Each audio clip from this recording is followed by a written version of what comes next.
I began by sketching with a B2 pencil, using a soft pressure to create lively but not overly bold lines. On the sheet of paper, I outlined the oval of the face, divided it with a vertical line of symmetry, and added horizontal lines for the eyes, nose, and lips. I paid special attention to the eyes, as I wanted them to be the main focus of the composition. Gradually, I drew the contours of the hair, neck, shoulder, and collar line, leaving room for future color accents. I used an eraser to soften the contours and create subtle highlights on the face, especially in the cheeks and chin area. Once the basic proportions were established, I refined the shape of the lips and the direction of the hair, trying to maintain a sense of movement. The sketch turned out expressive, with a slight asymmetry, which gave the image character and depth exactly the kind of foundation I was looking for in the painting. Once the sketch was completely finished, I moved on to coloring, starting with the background. For this painting, I used a large brush, applying acrylic paint with broad strokes. The base tone is a deep emerald green with smooth transitions to dark gray and black to create a sense of depth and a touch of mysticism. I tried to keep the background from distracting from the face, while still maintaining the atmosphere of the painting.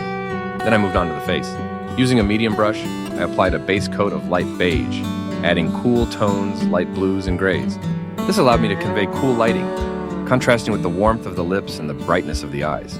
Gradually, using a thin brush, I worked in the shadows under the cheekbones, along the edge of the nose and around the eyes. I paid special attention to the smoothness of the transitions to preserve the liveliness and softness of the skin. Next, I tackled the hair. The base colors are rich black, but I added highlights of blue and purple using a medium brush. This gave the hair texture and depth, especially at the top where the light refracts. Fine lines drawn with a fine brush convey the movement of individual strands. Moving on to fine details, I focused on the eyes and lips, the central elements of the painting. I painted the irises bright blue, adding black and white lines for highlights and contrast. The lips were a rich pink with purple accents, emphasizing their expressiveness. I used a fine brush to draw the contours and a slightly damp medium brush for subtle color transitions. The final stage involved clothing details and decorative elements. On the collar and background, I added dots and strokes of purple and blue, creating dynamism and connecting the portrait to the surroundings. These spots are like sparks of light, reflecting the character's inner energy. Working with acrylic required patience.